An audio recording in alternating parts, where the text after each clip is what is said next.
Welcome to the Toffee Blues, your source for all things Everton, and welcome to the Everton Rant Show, where I'm joined by Paul, and we're going to be discussing the hot topics of all things Everton in the last week or so. And this week we're going to be discussing the rather unpleasant um, statement from Graeme Sharp, of course, a long time legend of the club, former board member now, of course, and um, how he's basically gone on record to say that he'd never return to Goodison Park, or he has no intention of returning to Goodison Park in the near future.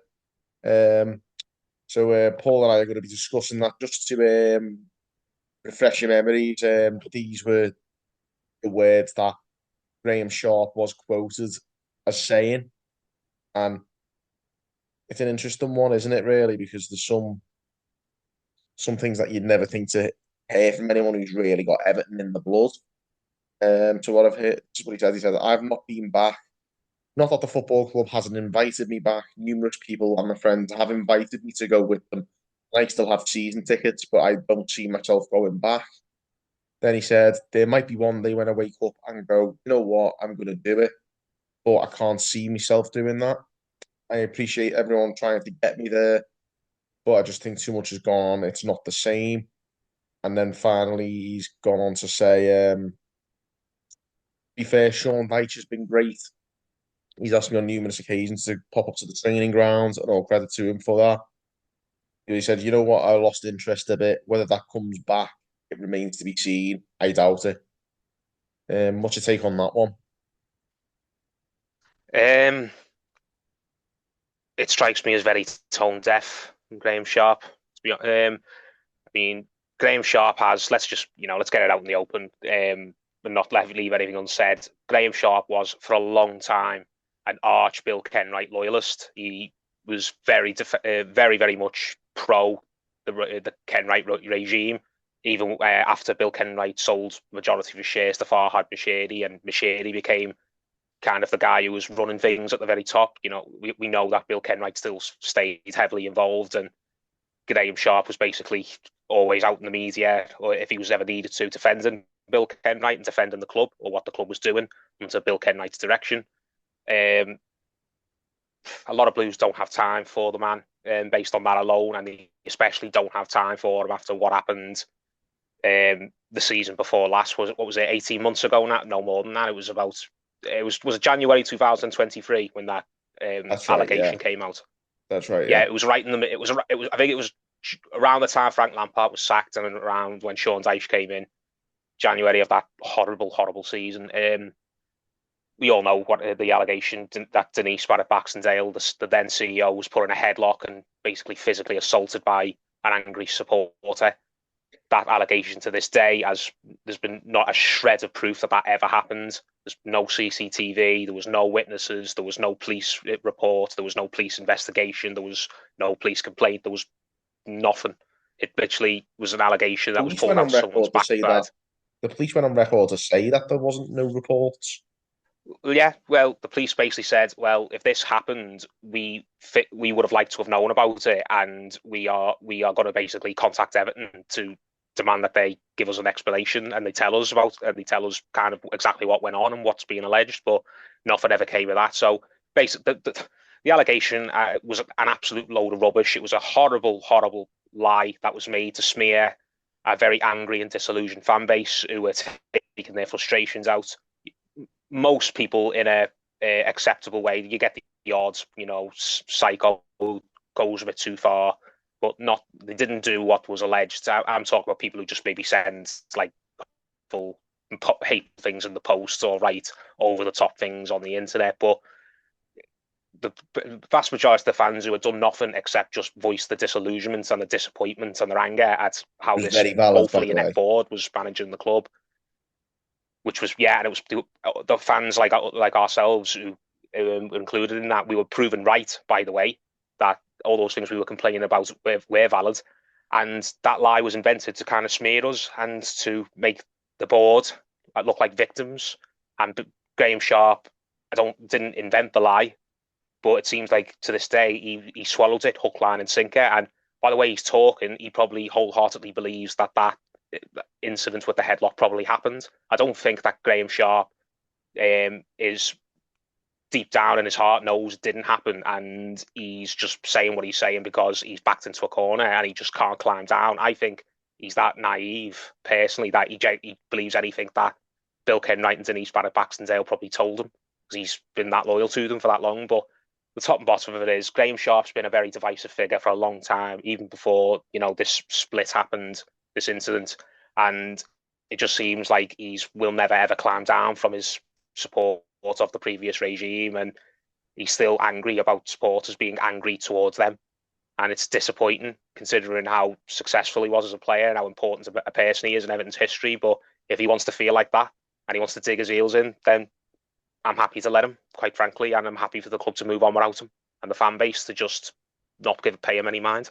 I think that's precisely what is the right thing to do as Evertonians now, is to precisely not pay him any mind and not move on, basically, like you say. It's I think most Everton fans, I think especially speaking for myself, if once this takeover, if it happens, is concluded, we all wipe the slate clean and, he's given a second chance. And, I think most fans were willing to offer him the olive branch, but he smacked the olive branch out of our hands, basically. Snapped it in half now, I think, the olive branch, with these comments. I think I don't believe him at all when he says, "Oh, I've lost interest. Oh, I don't see myself going back." I think him doing this interview, because I imagine the guy in the Scotsman newspaper, I think it was. I can't think of the reporter's name, sorry, but I imagine this guy wasn't banging Gareme Sharp's door down, desperate to do an interview with him. I think it's probably been a two-way thing where Gareme Sharp or someone representing Gareme Sharp has reached out and basically said, "I've got something to say. Would you like to be the guy who gets the exclusive?" And the guy's probably gone, "Yeah, go for that. That'll be good." Gareme Sharp with this interview is basically testing the waters. I think he really does want to come back, but he's just wary of the reception he's going to get, and he's doing this interview to kind of put the feelers out there to see, well, what's happened if I did come back? Are the fans still upset with me? Have the fans climbed down, sort of thing? And as you said, I think most fans, whilst we were willing to kind of bring him back into the fold to an extent, we were happy to have him come back and be part of the final season at Goodison celebrations and kind of recognise him for his massive role in the glory years. Everyone's happy with that. We don't want him back in any official capacity, as certainly not anyone who has any influence in terms of managerial appointments or being a board member or even in an ambassador role. I wouldn't even want that at this point after what he's done and said previously. But it doesn't mean that he should never come back and be made a fuss of ever again, because he did achieve an awful lot for Everton, and our generation will not remember him. But any Evertonian who's over, say, 50, he's probably their idol, or he's probably one of their 2 or 3 top favourite Everton players ever for a certain generation of fans. So yeah, it's disappointing that he seems to be digging his heels in, and he's talking as if he's the one owed the apology when he absolutely isn't. By the larger fan base. The fan base doesn't owe him or any of the ex-board anything. If anything, it sounds harsh saying this about Gareme Sharp, but that ex-board took far more from the club than they ever gave back. Got to remember, these people who were cleared out, like Gareme Sharp, like Denise Barrett-Baxendale, like Grant Ingles, they all received whopping payouts. They resign. While the club was struggling, by the way, financially. Yes, in the real world, when you resign from a position, you don't get paid out. Do you know what I mean? When you resign, that is you choosing to leave. So if you are choosing to leave, I don't know why you should receive anything other than maybe just a handshake and say good luck with your future. And in their case, they'd have been lucky to even get that. But they were paid out massively. Bill Kenwright sorted that out for them because it was in the accounts, the 22-23 season accounts, that we paid off a substantial amount of money to the board members who left in the summer. Gareme Sharp, I don't think, has got any right to turn around and act like he's owed anything. Let's not forget also those big payoffs. We paid a high price with that. That's probably contributed to these points deductions last season. Well, I think those point deductions were, with 22-23 and for 21-22. The second deduction was? It's certainly not ideal. Yeah, paying out millions of pounds to these people who, would, by all accounts, were all desperate to leave anyway. Why would I don't know how they've got the brass neck to take it to accept a payout. You'd think that they'd just be willing to give salary back if anything. But yeah, but just focusing back on Graeme Sharp. I'm sorry, mate. You're not owed an apology by anyone. You owe the fans an apology for the way you've carried on and the way you've behaved and the way that you've backed your paymasters over the people who worshipped you. At the end of the day, he's an arch Bill Kenwright loyalist. Bill Kenwright's reputation, rightly in my opinion, is now mud with the larger Everton fan base, and it was long overdue, but it finally arrived. His day of reckoning. He's remembered how he should be, but Graeme Sharp will always just be someone who will defend the indefensible when it comes to the former regime. And if he's going to dig his heels in now, well, my attitude generally just is, well, you know what? Forget you then, Graeme. You've got no part in Everton's future going forward because we're leaving all that crap behind. We need to leave that behind, absolutely. And I think for me, Graeme Sharp, like you're saying, perhaps he was testing the waters with this article, but I think, and don't get me wrong, it could well be that the media, being the way the media are at times, has spun this um, a bit away from the truth. But some of the words and the sentences that he uses in that article are a bit too inflammatory for someone who's trying to put feelers out. It seems like some of those statements are a bit of too much of an attack on the supporters for someone who's Bitter, just looking for a way back. spiteful, bitter. Yeah, desperate. Desperate to kind of have a dig sort of thing. And it's, as you said, it's very disappointing when that's coming from him of all people, such a legendary player who's given so much to the club, and the fans had such a bond with him once upon a time. Maybe not so much in recent years, but once upon a time, Graeme Sharp was probably up one of, as I said, for a certain generation of Evertonians, he's probably in their favourite 2 or 3 Everton players ever. If I was old enough to remember, I think Everton's. If I was over 50, I think Everton's top post World War scorer would be one of my favourites. If he's not number one, then he'd only be number 2 behind maybe Neville Southall if I was old enough. But yeah, I can't say it enough. He's pitched his wagon to Bill Kenwright a long, long time ago. He was always going to defend Bill Kenwright, even when Bill Kenwright did some very indefensible things in his capacity as Everton chairman, pre-Mashiri and after Mashiri. And it just seems like anything that he was told by that Rex regime, he's always going to believe. And I do genuinely think that. I don't think Graeme Sharp knows that allegation was utterly rubbish. He should know it because he should have common sense, but common sense isn't always common, sadly, and people's loyalties cloud their better judgments. I think he's been told at the time that's what happened, and he's willing to believe it wholeheartedly because of who he's heard it from.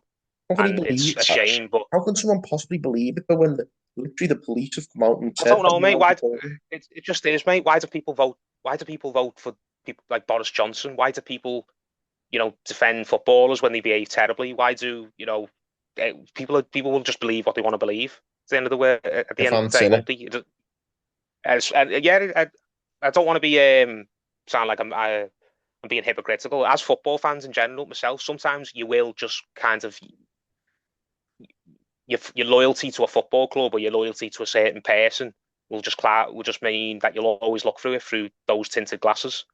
So, but yeah, it's just a shame that in Graeme Sharp's case, he's utterly loyal to the most unsuccessful Everton chairman and owner in history, and he's believed that party line because that's all that was. That lie about the headlock. That's all it was. It was an attempt to smear the fan base because the fan base was finally waking up to the fact that the club was being run appallingly and wasn't willing to stand for it anymore and was willing to actually sort of rise up and make a fuss about it.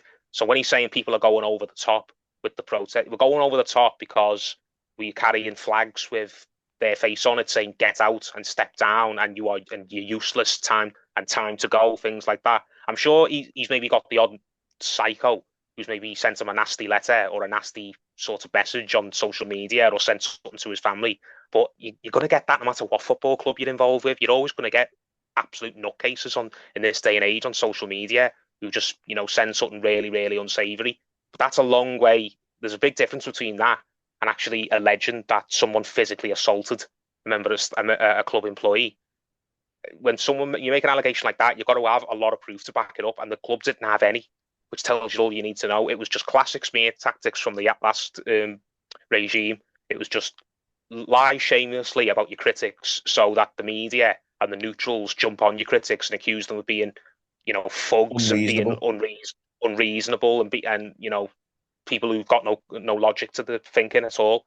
It was all that was that, and it's, as I said, Graeme Sharp is just willing to die on that hill, and if he's willing to die on that hill, leave him to die on it. Yeah, I think to wrap it up anyway, we'll leave it at this, but I think that's the best way of looking at this now is that no matter what he puts out in articles, I think Graeme Sharp's always welcome back at Everton Football Club, Oh provided yeah, he comes out and says, you know, that he apologises for what he did. And, I, and I'm at that the is point. literally it. But if he wants to carry on putting statements out like this, then he can just go into the wilderness, really. Like you said, that we're hoping for a new era soon, and that we've got to look to the future there. And if we can't be like holding on to people who glorify a regime that had no glory. Exactly. Yeah. As I said, we're coming up to the ends of Goodison Park now. I hope Graeme Sharp comes back prior to then, before the end of the season. I hope that he joins the celebrations and he's involved in some sort of way because he does deserve that. But I've got no time for the Patella personally. I think a lot of Evertonians don't at this point, or at least our generation of Evertonians who don't remember him as a player. But no matter what our feelings might be, that doesn't mean that he should be, ostracized and he should be banished and he should be told to stay away or made to feel like he can't come. If he came to Goodison on Saturday for the next game against Fulham, I'm sure there would not be a single problem. There would not be anyone who, tries to physically intimidate him. There'd be no one who'd heckle him. There'd be nobody who even, looks. At the very worst, he might get a couple of bad looks and a couple of mutters under his breath, but so what? What Well, loads of people get them. I'm So if Graeme not Sharp being should be funny. able to come back to Goodison anytime he likes, I'm confident that if he does come back, it'll be fine. But Yeah, I'm not being funny though, but like if we're Evertonians are if they're anything, they're certainly principled. I think even if Graeme Sharp was to come and get a few mutters here and there, I'm pretty sure the large majority of Everton fans would tell them to tell these people who were having a go at him to wind it in. I think everyone's trying to move forward now. I think yeah, yeah, it's like it's just we're trying to like yeah. Let's just you know draw a line under it. It's time to move on. As I said, we won't forget what happened, but we can forgive. And even if we can't forgive, we can just learn to get on with it. And so that's just where we should leave it. If you want to come back, Graeme, you're absolutely welcome. Don't think that you're not. But if you're gonna, just carry on sitting on the side, sulking and offering these little jabs at fans here and there, then we're happy to just turn our backs on you and ignore you, quite frankly, because there's no place for that in Everton Football Club going forward. And that's a very, very good positive thing. we have got to look to hopefully a brighter future, and everyone needs to be pulling in the same direction. If anyone's going against the supporters at this point, it's not productive. So we'll leave it at that anyway. So that's where I think the majority of fans have seen and spoken to have in the same boat. The olive branch is still there if he wants to take it, but he has to make the decision to take it. At the end of the day, the ball's in his court. Yeah, exactly. So there you go. We'll leave it at that anyway. Let us know your opinions, guys, on the Graeme Sharp situation. Drop us a comment, give us a like, and subscribe for more content. Until next time, guys, thanks for tuning in on the Toffee Blues.